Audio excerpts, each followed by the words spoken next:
Les documentaires 3D comme la chaîne de Fern explosent sur YouTube en ce moment et ce style cinématographique, immersif, presque hollywoodien rend complètement accro, dont moi aussi. Et cette chaîne fait des millions de vues par vidéo et génère plus de 80 000 € par mois. J'ai donc analysé en profondeur leur chaîne pour connaître les raisons de leur succès.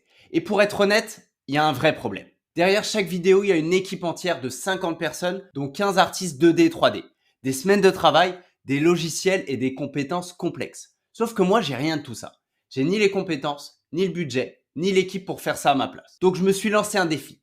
Faire le même style de vidéo, tout seul et seulement avec l'IA. Et ce que j'ai découvert est assez fou. Après des dizaines de tests, de ratés, de réglages, de prompts qui ressemblent à rien, j'ai finalement trouvé comment recréer le style exact de Fern en quelques minutes, sans équipe, sans budget et sans ouvrir le moindre logiciel 3D. Regarde le résultat de la vidéo que j'ai pu créer. Comment un corps peut-il apparaître là où personne ne l'a vu la veille? Et surtout, qui voulait que Marcy Linton soit retrouvée ici, et pas ailleurs? Regarde bien cette voiture, une Toyota Camry grise, rangée exactement à la même place que d'habitude. Nous sommes à Maple Ridge, Minnesota, une petite ville où tout le monde connaît le nom de tout le monde. Et dans cette école publique, une femme fait l'unanimité, Marcy Linton. Elle n'avait pas d'ennemis connus. Pas de dette, pas d'histoire de couple compliquée, du moins officiellement. Et dans les semaines qui précèdent sa disparition, quelque chose change chez elle. Un détail, une ombre, assez pour que quelques collègues le remarquent, mais pas assez pour alerter quelqu'un. Le 12 février 2019, Marcy ne se présente pas à son cours de 8h10. Le secrétariat appelle, pas de réponse. Et là, une alarme silencieuse s'enclenche dans l'esprit de la directrice. L'école appelle la police locale. Une équipe arrive. On vérifie sa salle, son bureau, les toilettes, la sortie de service, les parkings. Aucun signe de Marcy. Sa voiture n'est pas là. Le soir même, la disparition est officiellement déclarée. Des bénévoles se mobilisent. La police élargit le périmètre. On fouille les sentiers, les routes secondaires, les motels. Et un détail revient plusieurs fois. Depuis quelques jours, Marcy semblait préoccupée, comme si quelque chose ou quelqu'un la suivait. Et puis il y a ce message, non récupéré à temps. Un témoin affirme que Marcy aurait essayé d'appeler l'école à 6h42 ce matin-là, mais on ne saura jamais ce qu'elle voulait dire. Et dans cette vidéo, je vais te montrer pas à pas comment j'ai fait pour que toi aussi tu puisses reproduire des documentaires 3D ultra immersifs. Sans équipe, sans process compliqué et même si tu n'as aucune expérience en animation. Le modèle IA principal que j'ai utilisé pour accomplir tout ça, c'est Nano Banana. Et ils viennent tout juste de sortir leur nouveau modèle Nano Banana Pro qui donne un rendu en 4K et super réaliste. La première étape, ça va être de créer le scénario du documentaire avec ChatGPT. Comme je te l'ai dit, on va utiliser l'IA dans tout le process de création. Donc tu vas sur ChatGPT et tu tapes ce prompt. Génère une liste de 15 incidents réels et uniques avec un protagoniste clair, des affaires qui semblent étranges, mystérieuses ou cinématographiques, mais qui n'ont pas largement été couvertes sur YouTube. Pour chaque affaire, inclure un résumé court de ce qui s'est passé, pourquoi c'est captivant pour le spectateur, une structure suggérée, donc ouverture froide, chronologie, etc. Les priorités, c'est de se concentrer sur des affaires peu connues, sous-médiatisées avec un potentiel cinématographique et narratif. Donc éviter les histoires surexposées. Donc pense au storytelling à la Fern, basé sur la recherche, émotionnellement prenant, avec des visuels recréés en 3D, animation et narration. Et donc avec ce prompt, ChatGPT il va te générer 15 idées d'affaires réelles qui se sont vraiment passées, qui ont un potentiel narratif comme les documentaires de Fern qui explosent sur YouTube en ce moment. Donc nous, c'est ce qu'on veut. Donc première idée, l'ingénieur disparu dans les salles serveurs, l'affaire de la femme du canyon d'Éden, le fantôme des routes pétrolières du Texas, l'enseignante retrouvée dans son coffre-fort, le campeur brûlé sans feu, le plongeur, etc. Voilà. Donc là, tu as 15 idées assez dingues à exploiter. Nous, on va prendre l'idée numéro 4. Tiens. L'enseignante retrouvée dans son propre coffre-fort, Marcy Linton, donc dans le Minnesota en 2019. Donc c'est assez récent en plus, donc c'est cool. C'est une professeure respectée, elle disparaît. 3 jours plus tard, son corps est retrouvé dans sa voiture, garé sur le parking de son école. Pourquoi c'est captivant? C'est des lieux familiers, l'école. Il n'y a aucun signe d'effraction, etc. Et la structure, donc c'est ouverture froide, donc le ruban de police devant l'école, les derniers jours, fouille initiale, réapparition étrange, théorie donc sur le criminel interne, est-ce que c'est une manipulation, etc. Et l'impact qu'il y a sur la ville au final. Donc on va prendre cette idée, on va simplement taper le prochain prompt que je te décris. Tu es scénariste de documentaires spécialisés en faits divers. À partir de l'idée 4, donc là, voilà, je lui dis que c'est cette idée-là que je veux, rédige le script de documentaire. Tes scripts doivent être cinématographiques, investigateurs et suspensifs, écrits comme une voix off de narrateur qui ressemble à un thriller de faits réels. Ensuite, les règles: recherche les événements pour garantir l'exactitude historique, reconnais l'incertitude s'il y a plusieurs versions qui existent, utilise des phrases courtes et percutantes, ajoute des détails atmosphériques, voilà les ombres, la météo, la lumière, etc. pour jouer sur l'émotion, insère des micro-cliffhangers, adresse-toi occasionnellement directement au spectateur et maintiens des boucles ouvertes pour justement attiser la curiosité et faire garder les gens sur la vidéo. Et ensuite, tu as une structure avec 7 scènes. Donc, scène 1, c'est l'ouverture froide. Scène 2, la mise en place et l'atmosphère. Scène 3, l'incident déclencheur. Scène 4, l'escalade. Scène 5, découverte clé. Scène 6, théorie et angle psychologique. Et scène 7, conséquences et mystères persistants. Ok? Donc là, il va te décomposer tout ça. Il va t'écrire le script du commentaire scène par scène. Donc scène 1, scène 2, scène 3 jusqu'à scène 7, comme on l'a vu.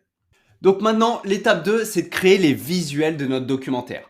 On va commencer par la scène 1. Donc comme on l'a vu, notre scène 1, elle est là sur ChatGPT. Ce qu'on va faire, c'est que tu vas aller dans ta bibliothèque de GPT et tu vas chercher le GPT 3D Documentary Style Prompt Generator. Donc celui-là. Et ce que tu auras à faire, c'est simplement coller la scène 1 qu'on a générée juste avant avec ChatGPT.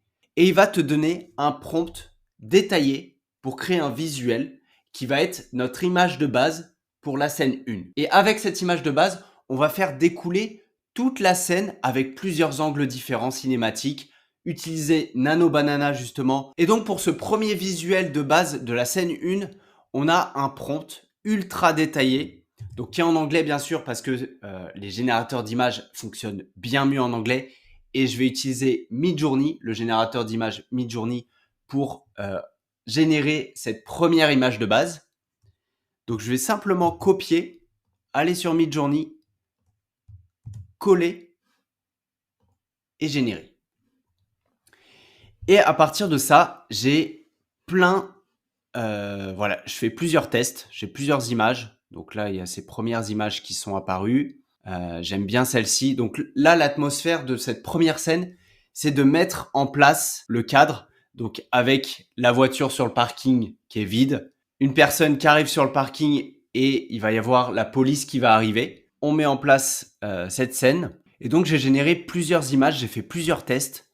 Pour être honnête, faut faire pas mal de tests pour essayer de capter l'atmosphère. Surtout que là, cette première image de base, ça va mettre le contexte sur tout ton documentaire. Donc, choisis une image de base avec un style, avec le fait qu'il soit en 3D et qu'il soit en personnage de mannequin. Donc ça, utilise-le. Donc là, tu vois, bon là, on voit que c'est vraiment un personnage de mannequin, mais là, il est tout nu, donc c'est pas très cohérent. Voilà, on est dehors sous la pluie. Il faut qu'il y ait minimum un manteau. Là, ça fait un peu Squid Game, clairement. Là, c'est pas mal. Voilà, ok. On voit une personne sur un parking. Là, il y a trop de voitures. Moi, je veux qu'il y ait une seule voiture, et on parle d'une voiture de Toyota. Quand on retourne sur la scène 1, voilà, nuit, pluie fine, lampadaire qui vibre légèrement sous le vent, une caméra fixe, un parking désert, on entend le bourdonnement électrique des néons, puis un grincement métallique au loin. La voix off a dit « Regarde bien cette voiture, une Toyota Camry grise ». Donc on veut illustrer une Toyota Camry grise, rangée exactement dans la même place que d'habitude.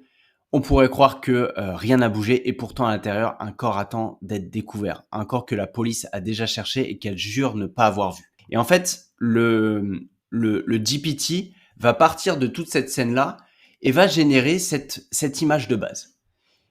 Moi, ce qui me plaît pas mal, j'aime bien cette image-là, où là, on voit que c'est vraiment un personnage 3D.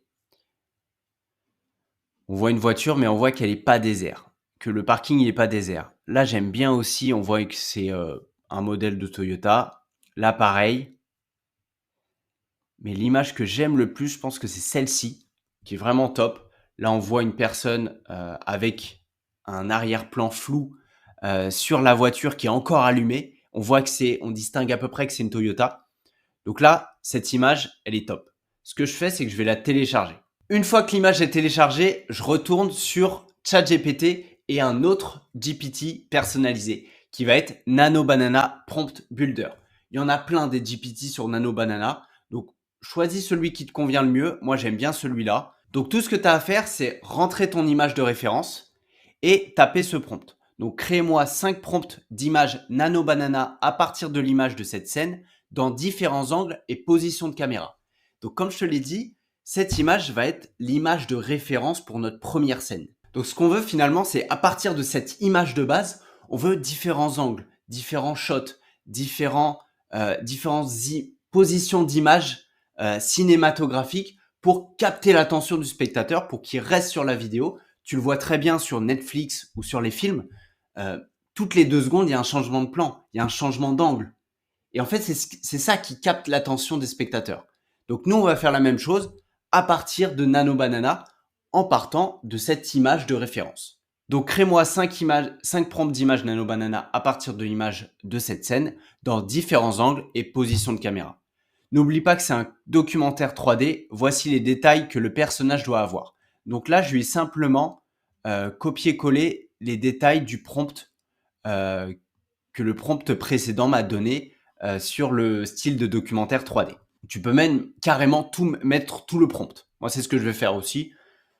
Là, j'ai mis juste un petit détail, mais globalement, après, je tape tout le prompt. Et ensuite, je dis, voici le scénario de la scène. Et donc, je copie-colle toute la scène 1 pour que le GPT comprenne mon image de base, le scénario, et que c'est un documentaire 3D et qu'il va devoir mettre plusieurs angles, plusieurs positions pour un prompt spécialisé Nano Banana. Et donc, tu l'as compris, maintenant, le but, c'est d'aller sur Nano Banana. Donc, tu peux aller soit sur Google Studio, soit, moi, je vais sur Xfield, donc un outil tout en un. Je vais dans la partie image, créer une image. Ensuite, je sélectionne le modèle Nano Banana Pro. Donc maintenant, il y a Nano Banana Pro qui est sorti avec des rendus 4K. Tu peux donner plusieurs images de référence et le résultat est assez ouf. Donc moi, je vais l'utiliser en illimité et je vais l'utiliser en 2K. Je ne vais pas l'utiliser en 4K parce que c'est pas du film ultra réaliste. On reste sur du documentaire 3D. Mais déjà en 2K, ça va être déjà très réaliste et super bien fait. J'utilise le ratio en 16/9 pour être en paysage pour YouTube. Donc maintenant, j'ai juste à glisser-déposer mon image de base dans Nano Banana et venir chercher le prompt pour le premier angle de la première scène. Donc, on a ce prompt. Par la suite, moi, j'ai redonné le prompt exact en entier, comme je te l'avais dit, du visuel qu'il m'a donné pour que ce soit le plus détaillé possible. Donc, je lui redonne ça et il me donne le premier prompt avec un angle bas. Et donc, on va, hop, simplement copier, coller dans Nano Banana. On attend que l'image de référence s'upload. Et donc, regarde les résultats que ça m'a donné. Donc, sur Nano Banana Pro, j'ai plusieurs images, plusieurs visuels à partir de notre image de référence. Et on va essayer de trouver le plus cohérent parmi tout ça. Et faire plusieurs tests. Faut pas hésiter à faire plusieurs tests. Et j'aime bien celui-là.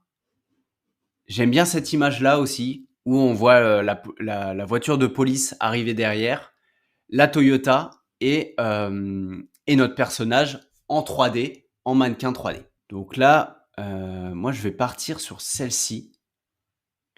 Donc, pareil, je le télécharge. Je télécharge cette image. Donc là, j'ai mon image pour la scène 1 et le premier angle. Donc nous, on veut 5 angles positions pour la première scène pour pouvoir enchaîner différents angles, différentes positions. Donc maintenant, on utilise le deuxième prompt pour faire le deuxième angle qui est un angle vu de haut et derrière le personnage. Donc, moi, j'ai généré directement. Donc, voilà, j'ai juste copié-collé le prompt et intégré toujours l'image de référence de la scène 1. Et regarde ce que ça m'a donné. Donc, j'ai une vue de haut avec le personnage devant la voiture. Donc c'est vraiment pas mal. J'aime beaucoup celui-ci. On voit, les gyrophares aussi bleus de la police. Là aussi pareil, donc ces 2 images marchent super bien. Il y en a qui ont échoué, donc pourquoi pas, voilà, des fois les images elles échouent. Il y a celui-ci aussi qui est vraiment pas mal. Ensuite, je réitère pour le 3e angle, donc qui est par-dessus l'épaule. Donc pareil, hop, je copie-colle. Je copie-colle dans Nano Banana et derrière, j'ai, tous ces shots-là par-dessus l'épaule du personnage. Là j'aime beaucoup celui-ci parce qu'on est vraiment par-dessus l'épaule. On dirait qu'il bouge le bras, donc j'aime beaucoup celui-là. Donc celui-là, cette image, je la télécharge et je réitère, pareil pour le prompt 4, pour le prompt 5, etc., etc. Donc là, prompt 4, c'est un angle de profil. Donc là, on voit le personnage de profil. Moi, j'aime bien celui-là parce qu'il reste, ça reste un personnage gris, alors que là, ça fait un peu plus blanc. Là, faut faire en sorte que toutes les images sont en cohérence, restent cohérents sur le personnage, la scène, le lieu. Donc Nano Banana, c'est vraiment le plus fort pour faire ça. Mais lorsque tu vas générer les vidéos, essaye de prendre les images les plus cohérentes possibles. Donc moi, j'aime beaucoup celle-ci de profil. Là, le souci, c'est que la voiture n'est plus allumée, alors qu'au départ, elle était allumée. Donc essayez de... Voilà, le but, c'est d'essayer de faire en sorte que la voiture reste allumée et d'avoir le personnage toujours gris avec son manteau noir sous la pluie et qui soit en position de profil. Et ensuite, le 5e angle, 5e position, on a deux faces avec la police qui arrive avec la voiture toujours derrière. Donc toujours le même personnage. Moi, j'adore celle-ci. Avec les reflets bleus aussi, c'est pas mal. Mais là, moi, j'aime beaucoup celui-ci avec la police qui est derrière. Et on garde le véhicule qui reste allumé. Donc là, maintenant, on a nos 5 angles, 5 positions pour la scène 1. Et maintenant, on va faire exactement la même chose, mais pour la scène 2.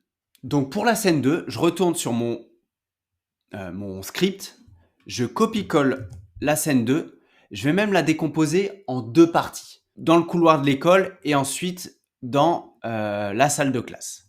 On va le décomposer la scène 2 en 2 parties. Donc on va le faire, c'est comme si je faisais 2 scènes dans une seule scène. Mais bon, c'est le même principe. Là, je vais prendre la première scène. Et pareil, je vais la coller dans le GPT 3D Documentary Style pour qu'il me génère un prompt pour mon visuel de mon image de référence pour la scène 2. Donc pareil, je retourne sur Midjourney, je copie-colle le prompt de la scène 2. Donc là, tu vois, sur le premier exemple, on voit que voilà, j'ai un astronaute, etc. C'est un peu bizarre. J'ai intégré donc le prompt et le style référence, où j'ai mis mon image de référence de la scène 1 pour garder le même style tout au long du documentaire. Donc pour la scène 2, je me réfère au style de la scène 1, bien sûr. Et on voit que le personnage, il n'est pas cohérent. Donc ce que je fais, c'est que en plus de ça, je vais ajouter l'omniréférence du personnage pour qu'il soit cohérent. Donc ce que je fais, c'est que je prends voilà, l'image de mon personnage, où on voit bien mon personnage, et je le mets dans omniréférence, et j'augmente entre 100 et 250 pour avoir des bons résultats. Donc, on a notre prompt que le GPT nous a fait, le style de référence de notre scène 1 et l'omniréférence de notre personnage pour qu'on ait une cohérence visuelle sur le style et le personnage. Et on génère. Et ensuite, tu vois que on a des meilleurs résultats donc dans l'école. Là, moi, j'aime beaucoup celui-ci. J'aime beaucoup cette image. Donc, on voit qu'il y a une cohérence du personnage qui reste le même et dans le même style. Et là, on est dans le couloir de l'école. Donc, cette image-là, ça va être notre image de référence pour la scène 2. Pour la première partie de la scène 2 même, je dirais. Et donc, je le télécharge. Je vais utiliser le même principe je retourne sur le DPT de Nano Banana, je rentre l'image de base de référence de la scène 2 et je lui mets le même prompt. Crée-moi 5 prompts d'angle d'image Nano Banana à partir de cette image de référence. N'oublie pas que c'est un documentaire 3D, voici les détails. Donc là, je lui ai rentré ici tout le prompt qu'il m'a fourni ici et je lui donne, voici le scénario de la scène 2. Je lui donne le scénario de la scène 2, comme ça il a tout ce qu'il faut. Et donc j'ai mes 5 prompts Nano Banana pour les différents angles de la scène 2. Je retourne sur Nano Banana et je rentre le prompt 1, hop, prompt 1. Je rentre mon image de référence de la scène 2, qui est celle-ci, hop, voilà. Et ensuite, je génère. Et là, on voit plusieurs images pour le premier angle. Donc là, celle-ci, moi, j'aime beaucoup. Ensuite, j'ai fait exactement pareil pour le deuxième angle. Donc, je retourne sur le GPT et je fais exactement pareil avec le deuxième angle. Tac, pour un angle pris de haut. Donc là, on voit le personnage identique, mais pris de haut. Ensuite, la même chose, mais avec derrière son épaule. Donc là, moi, j'aime beaucoup ce prompt-là, ou celui-là d'ailleurs. Enfin, cette image-là, derrière son épaule. Donc, on voit bien qu'on est derrière son épaule et on voit le couloir de l'école. Ensuite, on a un autre angle où là, il est de face. Donc, moi, j'aime beaucoup celui-là parce que il est cohérent avec ses vêtements. Là, il est en costard cravate en dessous, alors qu'avant, il était pas du tout en costard cravate. Et ensuite, j'ai même reproduit un nouvel angle un peu tordu pour imager un peu le côté dramatique de la scène. Ok?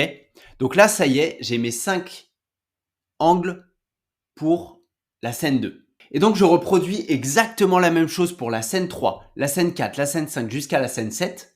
Et donc, pour chaque scène, donc pour les 7 scènes, on va avoir 5 angles différents, positions du personnage, du même personnage dans le même style. On va pouvoir donner un côté cinématographique à notre documentaire. Donc je te laisse faire exactement la même chose pour les prochaines scènes de ton documentaire. On arrive à la troisième étape, donc transformer toutes nos images en vidéo réaliste. Donc on va utiliser un modèle d'image vers vidéo. Pour ça, je vais utiliser le modèle Kling 2.5 qui est un modèle vidéo très réaliste avec des gestes humains, des gestes clairs, assez rapides, enfin pas trop lent, etc. Donc c'est un très bon modèle pour ça. On n'a pas besoin de faire de l'audio avec le modèle de vidéo. Donc Kling 2.5 est parfait. D'ailleurs, il y a Kling 2.6 qui vient tout juste de sortir hier, là, à l'heure où je tourne cette vidéo. Et ils ont sorti justement l'audio dans leur vidéo. Mais nous, on va juste utiliser Kling 2.5. Tu peux très bien utiliser un autre modèle. Tu peux utiliser Google VO3, One 2.5. Libre à toi d'utiliser le modèle que tu veux. Mais pour cet exemple, le plus efficace pour moi, ça va être Kling 2.5. Donc pour ça, je retourne sur ChatGPT, j'ouvre un nouveau chat et je vais lui intégrer mes 5 images de la première scène. Donc on commence par la première scène. Mes 5 images avec les 5 angles différents. C'est les visuels qu'on a choisis pour la première scène. Et donc je vais lui dire, voici mes images de la scène à transformer en vidéo. Ce sont des images d'une même scène avec des angles de vue différents. Mais il se passe la même chose pour chaque image. Donc donne-moi un prompt d'image to vidéo pour Kling 2.5. Et donc là, je vais décrire en détail tout ce que j'ai envie qu'il se passe dans la scène. Donc je veux le personnage bouge de manière naturelle et humaine. Ambiance dramatique, la pluie qui tombe. La voiture est garée et ne bouge pas. Parce que voilà, je veux pas que le modèle de vidéo fasse bouger la voiture et la déplace, par exemple. Le personnage marche et s'avance doucement vers la voiture de manière dramatique, comme si qu'il cherchait quelqu'un ou quelque chose. Et une voiture de police arrive sur le parking avec les gyrophares. Donc là, j'ai décrit exactement ici ce que j'ai envie, ce qui se passe dans la scène. Et ça, c'est ma scène 1. Il me donne un prompt très détaillé. Simplement, moi, je lui ai dit simplement de faire une version plus courte parce que ça sert à rien de détailler tout ça dans un prompt pour Kling 2.5. Donc, il m'a fait une version plus courte avec un prompt négatif. Donc ça, c'est top. Ça marche très bien pour les modèles de Kling. Donc, il l'a orienté vraiment pour Kling 2.5. Un prompt négatif, pour ceux qui savent pas ce que c'est simplement ce dont on n'a pas envie que ça entre dans la vidéo. Donc, par exemple, des mouvements pas naturels, des déformations, du flou, des éléments de flou, des vêtements qui se changent, un environnement qui change. Là aussi, il a mis le mouvement de la voiture, il l'a mis en prompt négatif pour bien dire à la vidéo de ne pas faire bouger la voiture. Donc ça, c'est top. Et comme tu peux le voir sur ce GPT, j'ai donné un seul prompt pour les 5 images de la scène 1. Donc en fait, je vais avoir le même prompt pour une seule scène. Je vais pas mettre des prompts différents par angle de vue.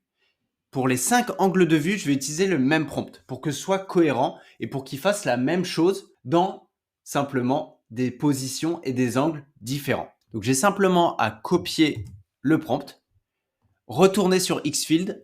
Cette fois, je vais dans la partie vidéo, Create a Video. Donc là, j'ai bien sélectionné Kling et Général. Ensuite, je choisis le modèle Kling 2.5 Turbo. Donc c'est très bien. Donc je vais lui rentrer l'image de ma scène 1 pour le premier angle. Et ensuite, simplement coller le prompt que le GPT m'a donné. Je ne vais pas activer l'améliorateur parce qu'il est déjà optimisé pour une durée de 5 secondes et je vais faire une résolution de 1080p. Donc là, ça te coûte 6 crédits par vidéo, ce qui est bien avec Kling 2.5, c'est que c'est pas un modèle qui est très cher.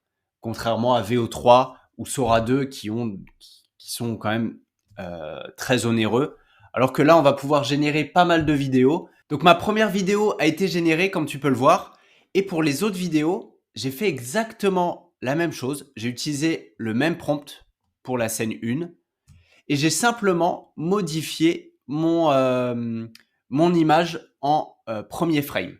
Donc au lieu de mettre cette image-là, au lieu d'intégrer cette première image, je vais intégrer ma deuxième image avec l'angle numéro 2. Et ensuite, je génère. Et donc, pour la scène 1, tu as juste à générer les vidéos avec les images différentes, mais toujours avec le même prompt. Bon, là, il marche en arrière, ok. Donc, s'il y a des vidéos qui ne te plaisent pas, ce que tu fais, tu refais la vidéo. Soit tu la recrées directement avec le même prompt, la même image, ou alors tu retournes sur le GPT et tu demandes au GPT de te créer une autre version de prompt en lui donnant l'image exacte de l'angle qui te plaît pas. Donc là, moi, par exemple, c'est cet angle-là quand il est en close-up.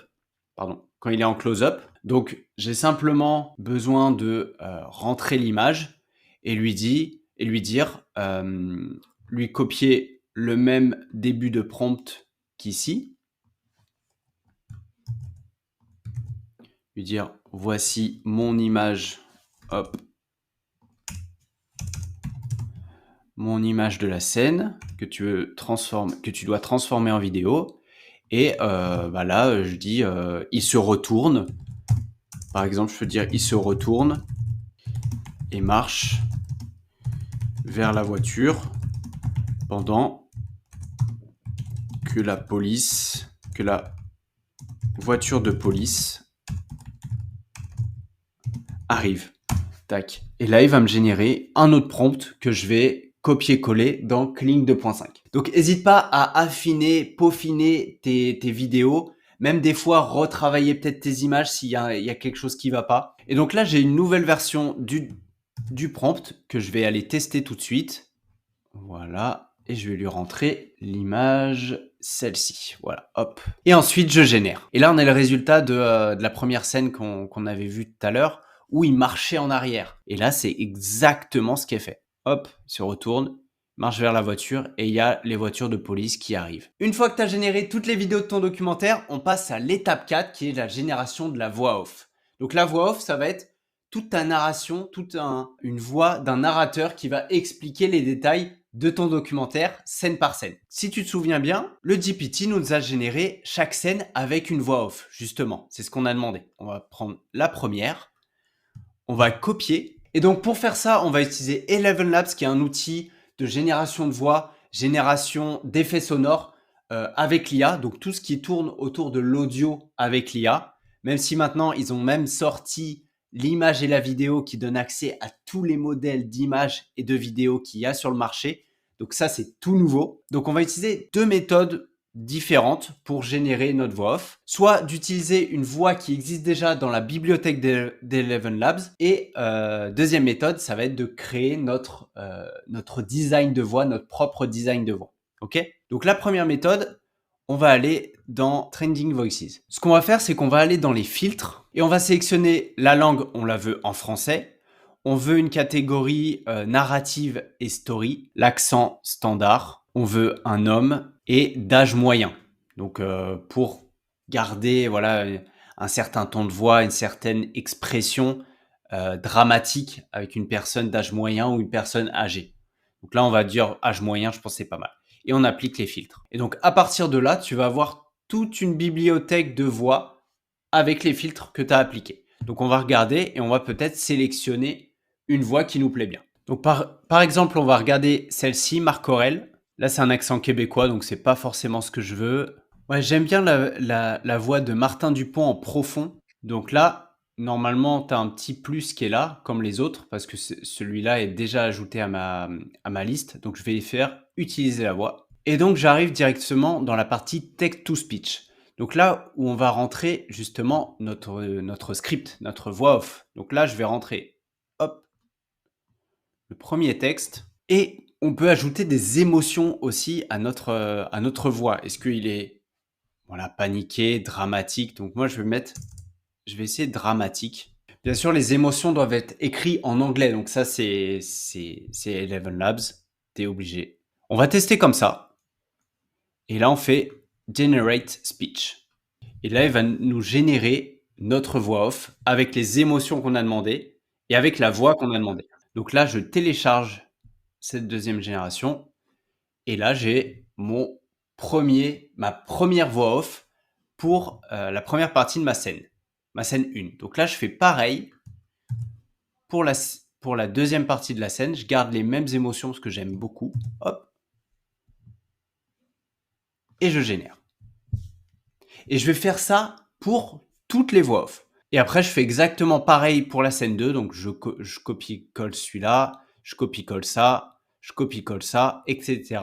Pour toutes mes scènes, je fais ma voix off et je télécharge toutes les voix off sur un fichier. Ensuite, la deuxième méthode que je te parlais, c'est de créer un design de voix. Donc là, tu vas dans Create or Clone a Voice et tu vas aller dans Voice Design. Et donc là, il va te demander de décrire la voix que tu veux pour qu'il design une voix en fonction des caractéristiques que tu as envie. Donc ce qu'on va faire, c'est que je vais te donner un prompt. Donc là, à copier. Donc je vais rentrer ce prompt pour le voice design d'Eleven Labs. Donc là, je veux la voix d'un homme jeune dans la vingtaine et presque la trentaine, enfin à la fin de vingtaine et proche de la trentaine, avec une voix investigateur, profond, voilà, avec plusieurs caractéristiques de voix et d'un accent standard français.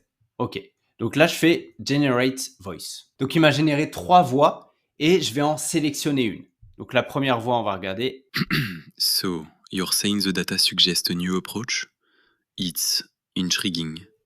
I'm always open to fresh perspective, you know. La voix 2 maintenant. So, you're saying the data suggests a new approach? It's intriguing. Ok. La voix 3. So, you're saying the data suggests a new approach? It's intriguing. Bon, il parle en anglais, c'est normal. C'est parce que Eleven Labs, tout est paramétré en anglais. Mais c'est une voix française. On voit qu'il a l'accent français dans sa voix anglaise. Je prends la voix 3 et je fais Select Voice. Maintenant, on n'a plus qu'à aller dans Text to Speech. Donc, de sélectionner la voix. Donc là, nous, ça s'appelle Documentaire 3D. Donc, on va la retrouver. Donc, Documentaire 3D, il est là. Donc là, pareil, tu prends celle qui te convient. Tu la télécharges et tu fais ça pour chacune des voix off de chacune de tes scènes. On arrive maintenant à l'étape 5, l'étape finale, qui est de rassembler les pièces de ton puzzle de tes voix off et tes vidéos. Donc, tu vas aller sur ton logiciel de montage préféré. Ça peut être CapCut, Premiere Pro, DaVinci Resolve, peu importe. Tu vas intégrer toutes les pièces de ton puzzle pour construire ton documentaire. mettre des sous-titres, mettre des effets sonores, etc., etc. Donc si tu as aimé cette vidéo et qu'elle t'a été utile, mets un like, abonne-toi à la chaîne parce qu'il y aura plein d'autres vidéos sur la génération de vidéos avec l'IA. Donc je te dis à bientôt dans la prochaine vidéo.